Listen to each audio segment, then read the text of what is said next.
Hello friends, आप लोग कैसे हैं। उम्मीद होगा कि स्वस्थ होंगे और मस्त होंगे। तो चलिए मैं आज आप लोगों को मैं ऐसी टिप्स बताऊंगी जो अगर आप सुनेंगे तो आप धन्य हो जाएंगे। अगर आप चाहते हैं कि आज शनिवार है 6 सितंबर, शनिवार के दिन आज ग्रहण लगने वाला है, वो भी 9 बजे से लेकर के रात को 1:10 तक चंद्र ग्रहण लगने वाला है। इस चंद्र ग्रहण पर बहुत ही दुर्लभ उपाय होता है और बहुत ही शक्तिशाली उपाय की जाती है। ये ग्रहण पर या नवरात्रि पर नवमी के दिन किया जाता है, या नहीं तो नवमी के दिन तो करने से उतना लाभकारी नहीं मिलता है जितना लाभकारी ये चंद्र ग्रहण के दिन अगर कोई उपाय आप करते हैं तो मानो कि आपका धन्य हो गया। अगर आप तो चंद्र ग्रहण पर ऐसी उपाय की जाती हैं जिनसे हम लोगों का मंगल ही मंगल हो जाता है। अगर चंद्र ग्रहण पर भगवान का नाम जप कर लिया तो हो गया मंगल। तो आपको करना क्या है,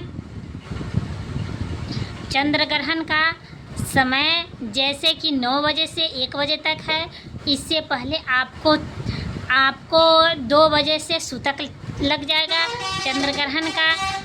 तो आप को जैसे ही 9 बजेगा, 9 बजने के समय आप क्या कीजिएगा, 9 बजने में जब भी 5 मिनट समय रहेगा आपको स्नान कर लेना है। स्नान करके साफ़ सुथरा वस्त्र पहनना है और पहनने के बाद आपको देख लेना है कि 9 बजा कि नहीं।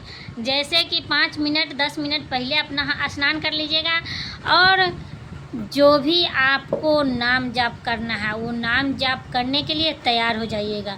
ऐसे तो चंद्र ग्रहण में कनक धारा स्तोत्र, श्री सूक्तम स्तोत्र, गणेश चालीसा स्तोत्र, गणेश ऋण मोचन स्तोत्र, ये सब अगर आपने चंद्र ग्रहण के दिन कर लिया तो मानो कि धन हो गया। क्योंकि चंद्र ग्रहण पर बहुत सारा उपाय किया जाता है और वो हमारे सनातन धर्मों के लिए वरदान साबित होता है।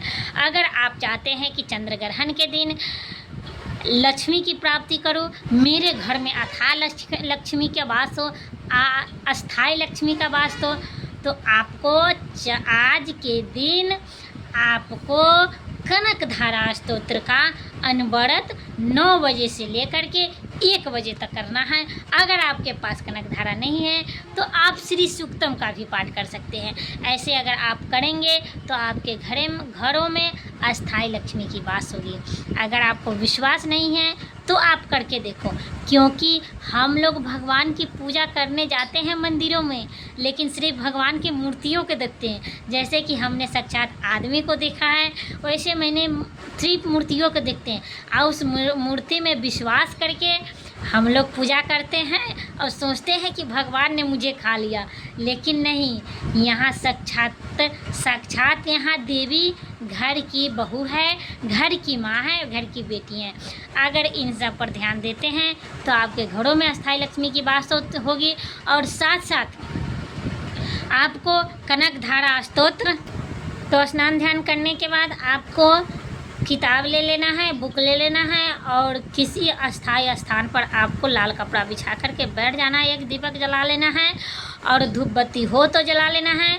और जलाने के बाद आपको अनवरत कनक धारा स्तोत्र का पाठ करना है अस्थाई लक्ष्मी की वास के लिए। अगर आपका बहुत सारा बीमारी है जो आपको पीछा नहीं छोड़ रहा है, आप बहुत ही परेशान हो चुके हैं, बहुत दवा खा चुके हैं, दवा सूट नहीं कर रहा है, इसके लिए आपको आज ग्रहण पर आपको महामृत्युंजय का जाप कीजिएगा। अनवरत 9 बजे से लेकर के 1 दीपक जला करके, 1 रुद्राक्ष की माला लेकर के, धूप बत्ती जला करके आपको अनवरत 9 बजे से लेकर के 1 बजे तक आपको महामृत्युंजय का जप करना है। और महामृत्युंजय जैसे कि आप शुरू करेंगे तो ओम हंस जुंग शह से शुरू करिएगा। इसके बाद ओम त्र्यंबकम यजामहे सुगंधि पुष्टिवर्धनम उर्वारुकमिव बंधनात् मृत्युर्मुक्षीयमामृतम्। ये जो महामृत्युंजय का जप है, मंत्र हैं, उनसे पहले आप ओम जंग शुंग हंग इसको शुरू में पढ़ना है। फिर महामृत्युंजय पढ़ने के बाद ओम हुं जंग शुंग इसको पढ़ना है। ऐसे पढ़ करके आपको महामृत्युंजय का जाप कर लेना है। अगर आप बीमारी से ग्रसित हैं तो, अगर नहीं हैं, आप चाहते हैं कि माँ सरस्वती की साक्षात कृपा आपके पास हो, तो आप अपने घरों में ग्रहण के समय आपको माँ सरस्वती वंदना या सरस्वती चालीसा का अनवरत पाठ करना होगा। अगर आप चाहते हैं कि मेरे बच्चे और मैं खुद विवेकहीन हूँ, तो विवेक के लिए आपको आज के दिन गणेश चालीसा का आप पाठ कर लीजिएगा, तो भी आपके अंदर बुद्धि विवेक आपके बच्चों के अंदर हो जाएगा। अगर आपका बच्चा इस लायक है कि गणेश चालीसा पढ़ सकता है, तो आप अपने बच्चे से पढ़वाइए, क्योंकि आपका बच्चा अगर बुद्धिहीन है तो उसमें बुद्धि ज़रूर आएगा आज के दिन ये उपाय करने से।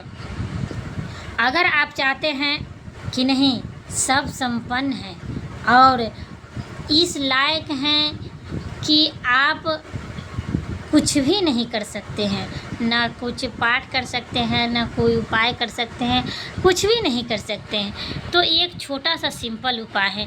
इसको अगर आप अपनाइएगा, मानो कि भगवान, मैं तो ऐसी ऐसी बातें जब किसी को बताती हूँ, मुझे तो अंदर आत्मा और मेरी आँखें भर आती हैं कि मेरे शास्त्रों में, मेरे सनातन धर्मों में ऐसी ऐसी उपाय हैं जिससे इंसान हर कष्टों से छुटकारा हो सकता है। लेकिन आप सोचिएगा कि मैं पूर्व जन्म का प्रारब्ध जो है कि आप मनुष्य योनि में तो आप जन्म ले लिए और मनुष्य योनि में ले करके आप किसी दूसरे मनुष्य को आप कष्ट पहुंचाते रहे, बहुत अनर्थ करते रहे, तो आपको अगले जन्म में भगवान ऐसे बच्चे के जन्म देता है जो कोई उपाय करने से कट नहीं सकता है।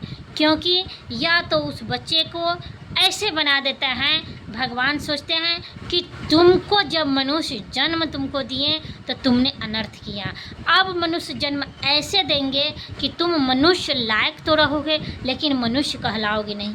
ऐसे ऐसे बच्चों के जन्म दे देते हैं, ऐसे ऐसे माता पिता के घर में जो उनका पालन पोषण हो सके और वो उब कर कोई गलत कदम उसके साथ न करे।